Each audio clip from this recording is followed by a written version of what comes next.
Alright, so hello viewers, and welcome back to our Let's Play of Wargame Red Dragon with the second Korean War campaign slash DLC. I'm your host, Pooper22, and this will be the first strategical turn, if you will, for this campaign coming off inside episode 2. And, man, just let me begin this episode by saying that I am actually extremely tired right now, but to provide you guys with more videos, I've decided to just, publish something today and rather, record something today. And to go along with that, frankly, I went to campus today at 9 o'clock and I came back right around 9:30 here. So, hopefully we'll unwind with some video games here and just checking out the map briefly. It's largely the same as the one that we had seen in the Busan pocket, which is of course just like North and South Korea, though this one is evidently more so opened up. Checking over the map briefly, the map's broken up into different provinces. Some of these are more valuable than others, contributing a select number of political points, such as this one, which contributes 10 political points, allow us to buy units which then can be deployed onto the map. Our objectives for this campaign, and unfortunately we're not doing any offensive campaigns during all three of our Let's Plays of this game. All we had to do is hold one of these three sectors, so that shouldn't be too difficult. Last episode we saved the USS Enterprise here, and the general game plan, because there's just too many North Korean units to take a look at during this campaign, is that they appear to be attacking us with like some sort of a naval force over here inside the East Sea. They're bringing over an amphibious force coming from the Yellow Sea area over here, and in addition they're launching a massive counter, or a main offensive, really not a counter attack but a main offensive all along this bolded yellow line here, the DMZ.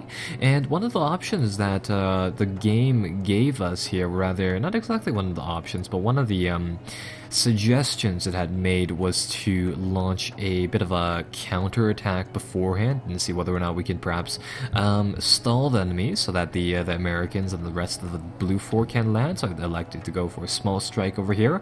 And just to give you guys a comparison of our troops versus theirs, they have some of these infantry battalions, such as this one, 4th Security Regiment, numbering over 120 units. That's a backline unit, so mind you that, but checking out something a bit more frontline, so for example the one over here, nevertheless still over 100 units, whereas the South Koreans in this current state, they have, I think, yeah, pretty much only one frontline combat regiment made out of 67 units. And mind you, we had to keep track of these units simply because they're not exactly easy to replenish.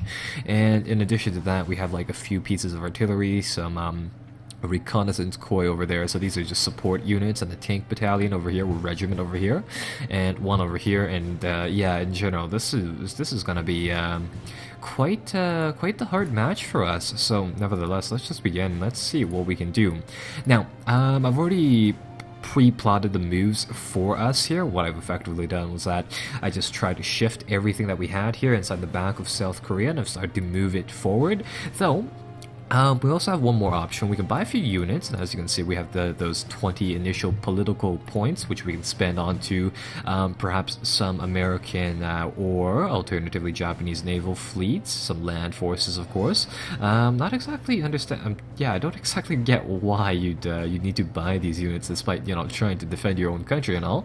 But apparently we do. So yeah, that's kind of weird. But nevertheless, we can buy a wide variety of these units here to start off the game with. Though I think the main thing that we want to do is perhaps just save up another 5 political points and to perhaps buy one of these infantry regiments to hopefully stall these North Koreans for a bit longer.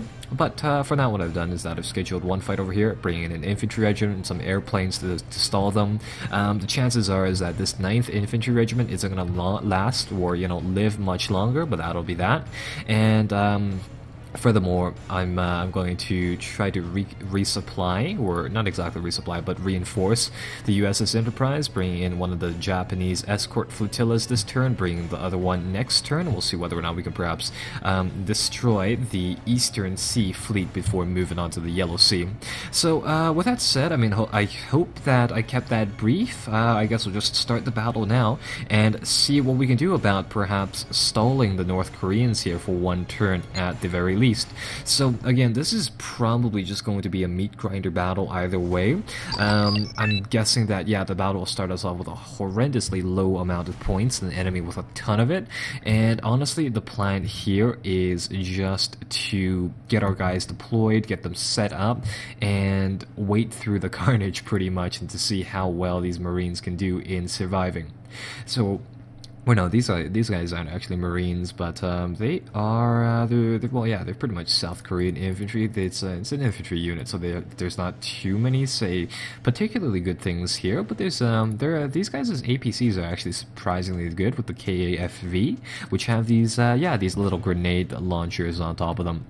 So, overall, I'm guessing that the AI is just going to overwhelm us, or try to overwhelm us with units, and the game plan behind that is, what we just want to do is that we just want to keep them back for the longest period of time, and we'll just want to kill as many units of theirs as possible. So you know what? Here's what I'm going to do.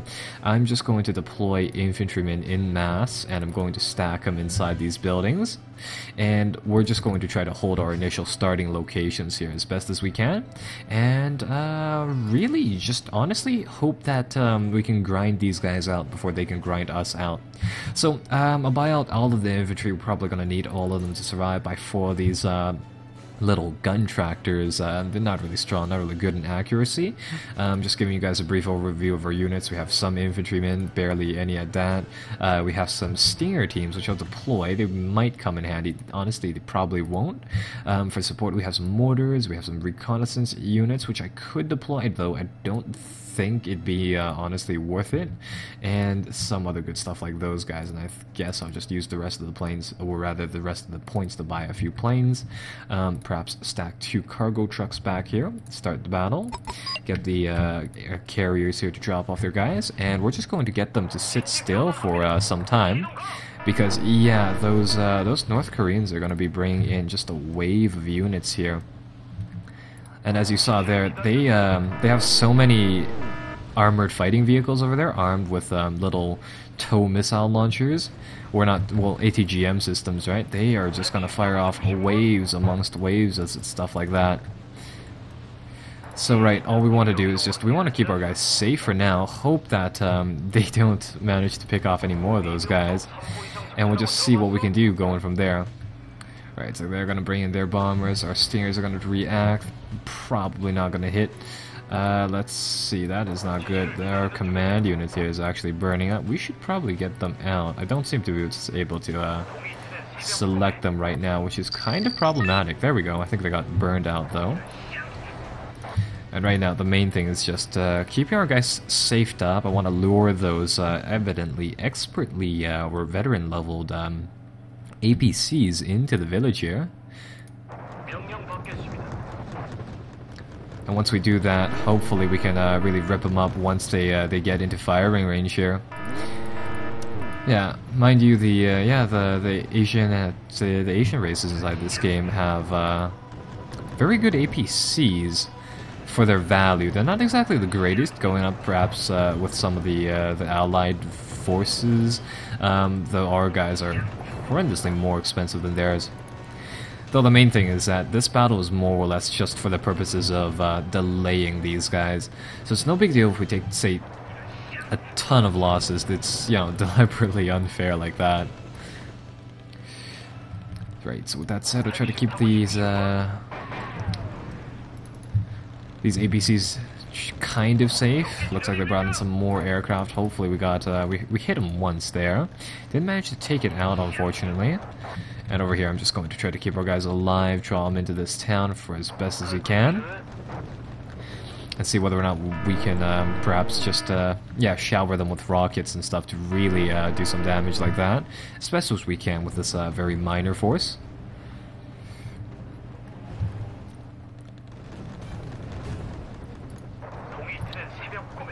And, ooh, they're just gonna press right into the middle of the,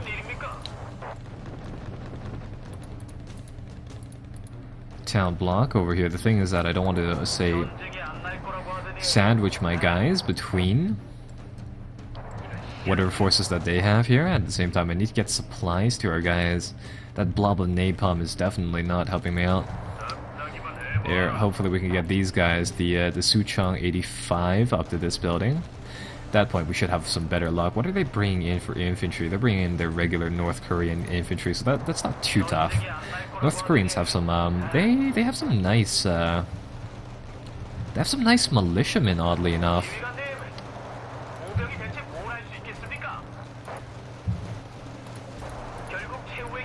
It's actually only a 20-minute battle, so it's not bad. We have our carriers here. I've been waiting for them to launch some of the airplanes.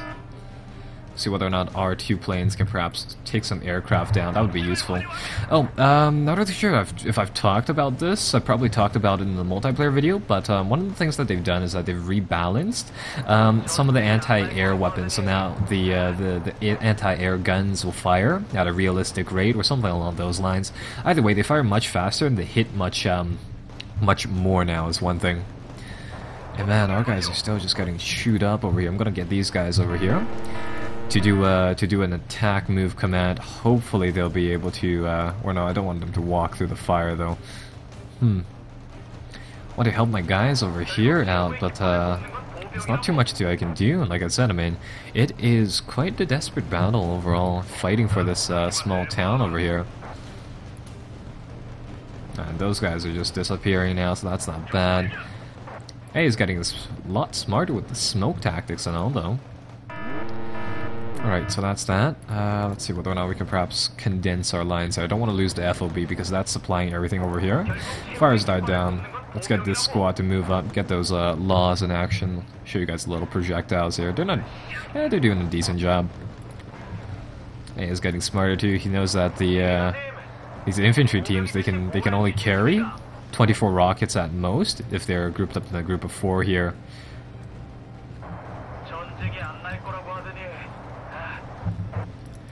Oh, no, we've lost this area. Gonna try to get my guys to pull back here. Maybe jump out of these buildings a few times just to pull some shots off. Ooh, yikes, that is not good. That's gonna force us to walk through the napalm if we want to retreat this unit. Hopefully we'll be able to kill, like, that one guy right there. At least they're dropping some smoke. That'll help us out, temporarily. Get rid of them. It looks like we grinded them down by a good 1,000 points, though we are, we're on our last stretch of legs here, folks. Man, I wish they tracked the grenades of the infantrymen like they did inside the first game. That would be really helpful in these situations. I mean, you could make an argument against it, but at these ranges, a grenade throw might be the thing that determines whether or not you can kill one of those vehicles or not. This squad is all out of those 66mm, like, you know, Zuka rounds, if you will. So I'm gonna see whether or not I can perhaps skirt them right around just the edge of that forest. It's not where fire, not forest. It's not working too well. I'm gonna guess that it's probably best to just leave the remaining 5 guys in there. The smoke, it looks like it's hiding them for the most part. Ooh, what do we have here? Some more guys inside some APCs, so it's not bad. Get these guys out. They're gonna bring in another jet.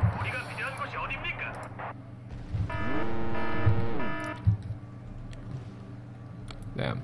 Ooh. They're bringing their own spam in. Oh crap, those are MiG-23s. Those are actually some pretty advanced aircraft right there.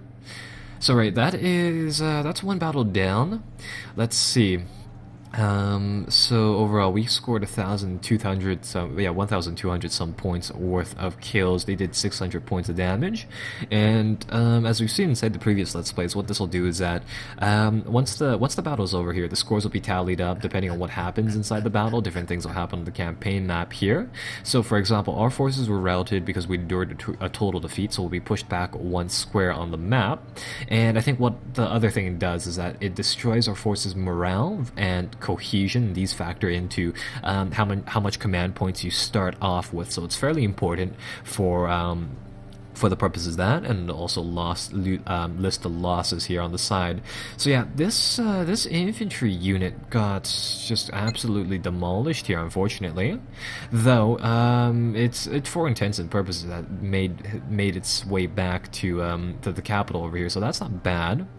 And luckily, or rather, if I read the game correct here, it should stall up these forces in the sense that whatever forces fought in here should have some sort of an initiative point lowerment here. So that indicates that, I mean, they fought a battle, they used some action points, and that should mean that they shouldn't be able to move as far. Though it looks like, yeah, they have a full regiment still inside the back there. So that's that. And of course, the defense of South Korea goes on, and moving forwards, I mean, we have the option to fight a battle inside this map once more. Over here, we should have some a bit better morale and a bit better cohesion, although probably not too much from cohesion. And the thing that we can do over here is that we can go on the offensive now. Rather, we could probably go on the offensive now. It looks like they have they still have a few Su-27s, which could perhaps do some damage, though. Now that we reinforced the Japanese fleet, we still have our Congo, we have a few Chamsuris left, though we definitely have more of these Oliver Hazard parries and amongst other things. So I think we'll fight a new battle here, and we'll see whether or not we can perhaps take the fight in sinking one or two more of their ships. So let's do this, let's deploy. They're probably going to deploy from Delta straight away, and it looks like we're deploying in Naval Sector Juliet this time. Starting off, I'm going to buy the Congo right away. I guess we'll get, I think we'll get the Chamsuri set up once more, and as we've seen, those are especially effective at mowing down the swarm of incoming ships and all, so we'll do that. And we'll build up a small amount of, say, points here. I'm gonna buy another Super Hornet, and mind you, while they don't have these two sectors capped, there's a chance that they've deployed units inside those two sectors. So what I want to do here is that I kind of want to bounce or rotate or do some sort of an Overwatch play here. I want the Congo to move, not to ram my ship, but to move to the edge of this zone, and I want the Oliver Hazard parry to follow it. And ultimately, I want to cap both Lima and Juliet over here. Probably should have moved the Oliver Hazard parry than the Congo, but either way, the point is that I want to get some more resource points, and afterwards, once I have the resource points here, I should be able to take the fight to the Red 4 side here using our Super Hornets here, which are for the most part some of our more deadly units. So there we go. We're going to buy 2 planes here. We could probably launch them right now as a bit of a scouting type of thing, though I don't know if it's worth it or not. I know I know capping off these zones would be definitely worth it, so we'll try and see whether or not this will work. And it'll just go like that. Let's see what else we can buy here. It would be useful to have a logistics ship, as we've seen last time. Those things can, of course, make the difference between life or death of... Oh, I see, that's they're bringing in a helicopter here. Alright, well, that's fair. We have a few of those Block 5 missiles here. These are anti-plane and also anti-other missile things, so that's 1 kill. That's not bad. That's 60 points, so it's not terribly much. And typically what you'll see is that some of these aircraft, they typically have lesser... they'll have to come into the ship's firing range to be able to fire off their payloads. So with that said, we might get a few of them. Like, for example, I might buy one here to use as a scout and to pick out, say, some of the river patrol boats or something like that. So for example, something like the Pegasus over here, you'll notice that on the stats it says it's a coaster type of ship. So for example, we might be able to pick them off with some of our helicopters, but in general, almost nobody uses the helicopters inside this game because it's kind of weird. And then the other thing is that you'd have to land them too. And while, like, most ships were... No, that's not true. Not most, but some ships in real life, they'll have, like, a deck here just for the explicit purpose of landing helicopters and amongst other things. In the game, you have to find bits of land, and it has to be very specific bits of land before you can drop them off, if you will. So it's weird, to say the least. And, ooh. What do we have here? We have a very vulnerable target from the looks of it. This thing doesn't seem to... It might have close-in weapon systems. It has ECM. Are we gonna hit the second missile? No? But we had a decent chance of taking out that ship. I'll buy another one. I'll see whether or not we can or not, and I'll buy a logistics ship, because I might be able to land it on some aspect, like perhaps maybe the shores here for the planes to resupply missiles and the such there. So we'll see what we can do, something like that. Buy the logistics ship, put it over there, get this one, come over here, and we'll see whether or not we can land. The other thing is that these ASM helicopters, they have optics C, so they can detect boats as well. So I think I've already mentioned that. They're good for reconnaissance. Move these guys over here. This thing's gonna fire. Ooh. Ooh. Yeah, that's a bit too much. I don't think our helicopters can take down that. Unless we mass them. I mean, I did a test on this as some of you guys remember, where I just amassed a whole bunch of these naval helicopters, and it wasn't bad. They weren't, say, non-effective, though they weren't exactly effective either. So here's what I think I'll do. I'll get the one with missiles to turn off the weapon systems. I still want to keep track of this, but I'll see where where those ships go, and whether or not we can perhaps amass a group of 3 of these ASM planes here to fire off a volley. I'm going to put this on fast just to speed up this process slightly.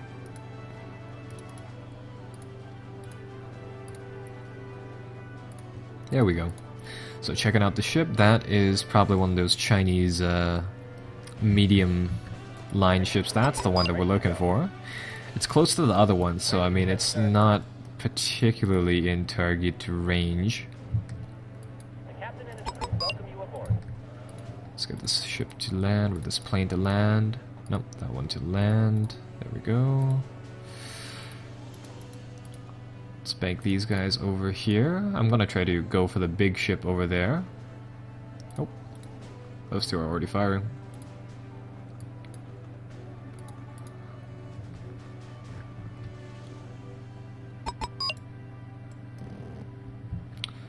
Yeah, these things, we'll try here.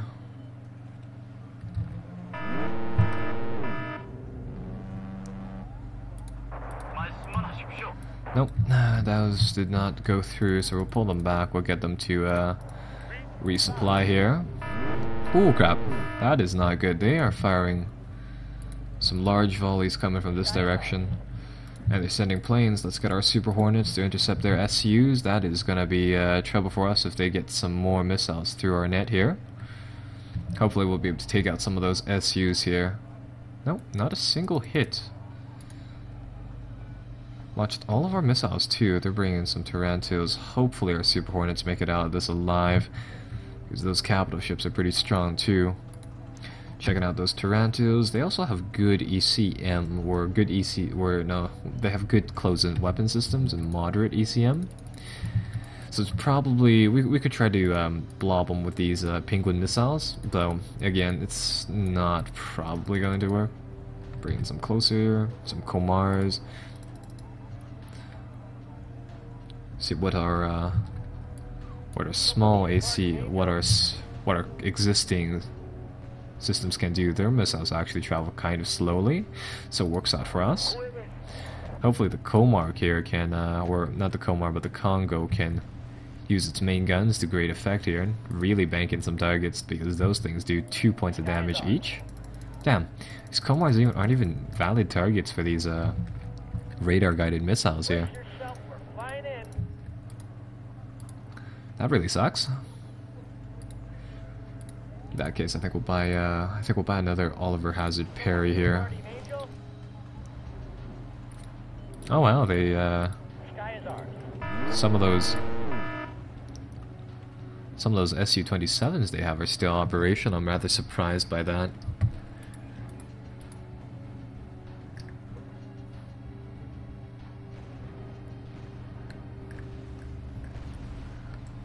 I love it. I love how it's just like continuously, like it's just a volley of continuous direct hits, yet the 1 bar of health left just doesn't go down. There we go. Right, so there's a few Komars down. Now they're bringing in their big ships now.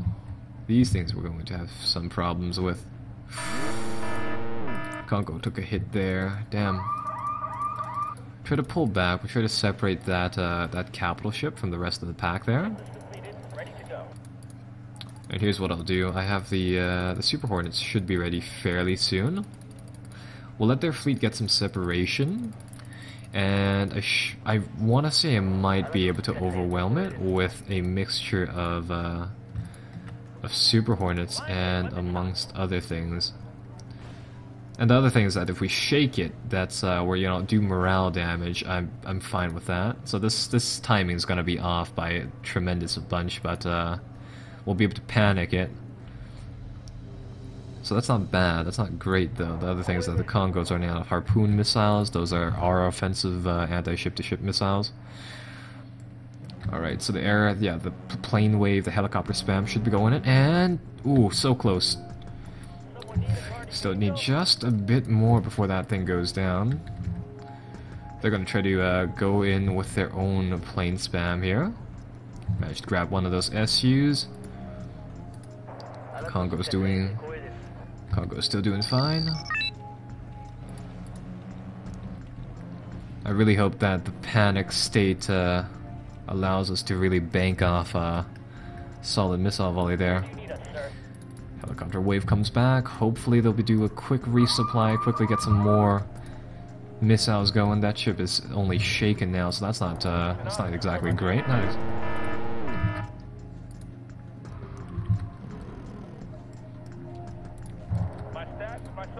Yeah, you know what? We're gonna switch the Oliver Hazard parry gun off here.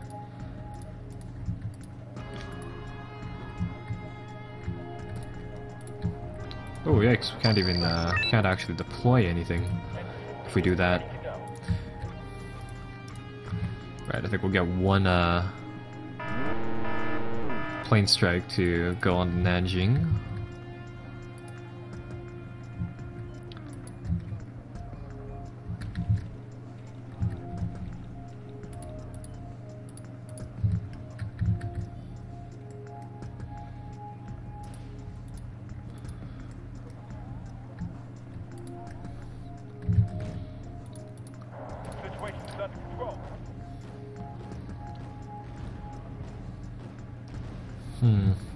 Could buy Pegasus, though it doesn't have any close-in weapon systems.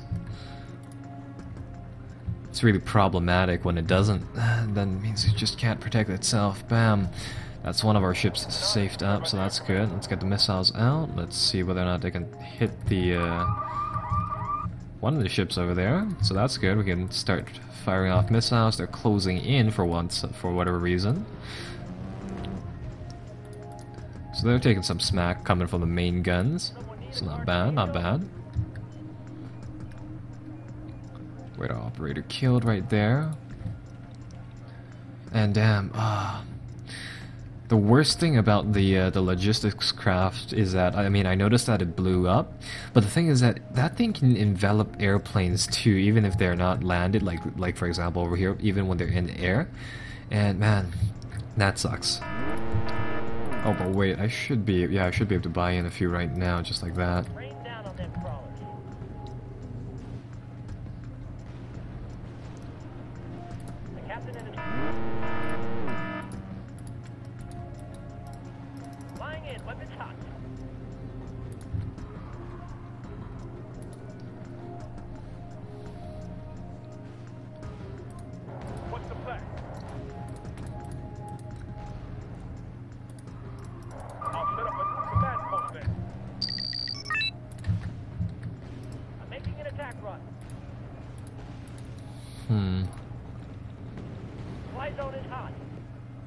Boom! Hey, we got it. So that's their capital ship down, or one of the three still existing. I'll settle for that. And there goes one of their ships. So that cost us, yeah, one plane and quite a few some of the smaller ships. So I'll take it as a victory, but we'll see. Some more Oliver Hazard parries. They're closing in, so they're out of missiles. So that's at least good. The Congo's main gun should outrange them and should do slightly more damage. We'll get closing for guns here. Yeah, there we go. Now we can see the Congo rip up some ships. So at least this campaign has a, you know, it has a slightly different type of gameplay than what we've seen previously. Oh, they are really putting down the smack here with their main cannons. Let's see, yeah, our missiles aren't going to get through. Those Tarantos shouldn't have great cannon systems. So let's get these two to focus fire. Let's get them to focus on this one first. Yeah, there you go. The close-in weapon systems come into to effect right there.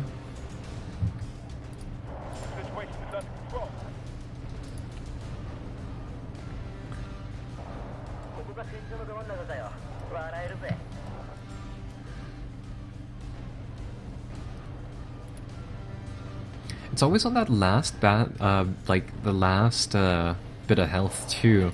That block of health is just so difficult to actually whittle down for whatever reason. Just look at that.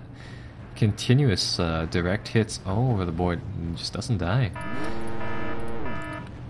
I mean, I guess that'll change soon. There we go, one more of those guys down. Have to be worried about the explosion wave there though. And would you look at that, they only have their minor crap left in the middle area there, so that's not too bad.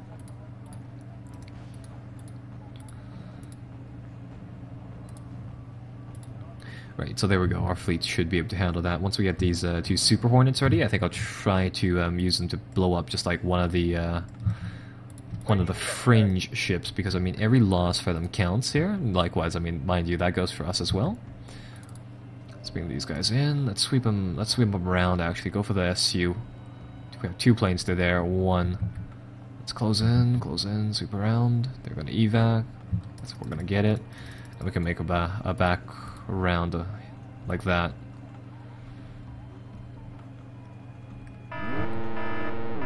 Man, those Tarantos are actually really good at intercepting those missiles. Have to note that for later on because, yeah.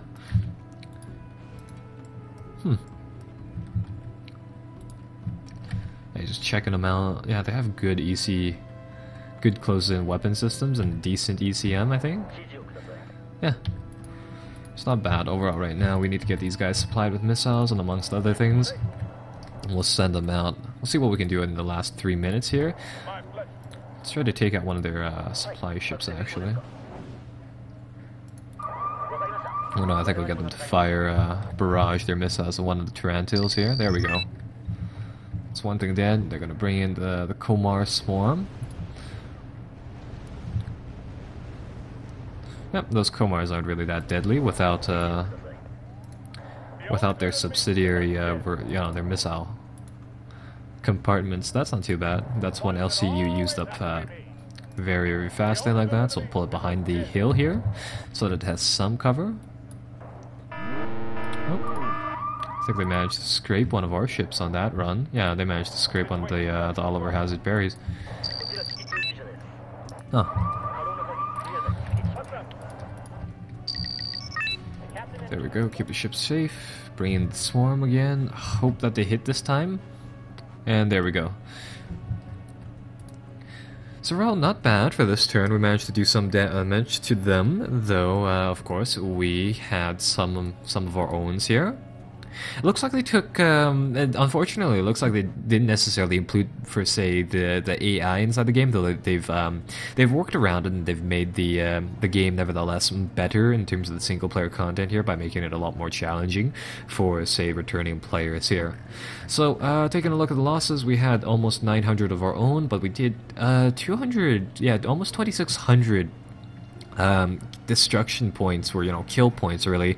So that's not bad. We managed to break their air forces here, which is the big thing, and we managed to whittle them down to barely any supporting ships as well. So it looks like, yeah, that wasn't a bad battle. I guess going forwards, next turn we'll see what events go forth into episode 3, really. Though I think one of the big things that I should probably do right now is, well, no, actually we're waiting to buy infantry, so we'll continue doing that. I guess in that case, bye bye for now.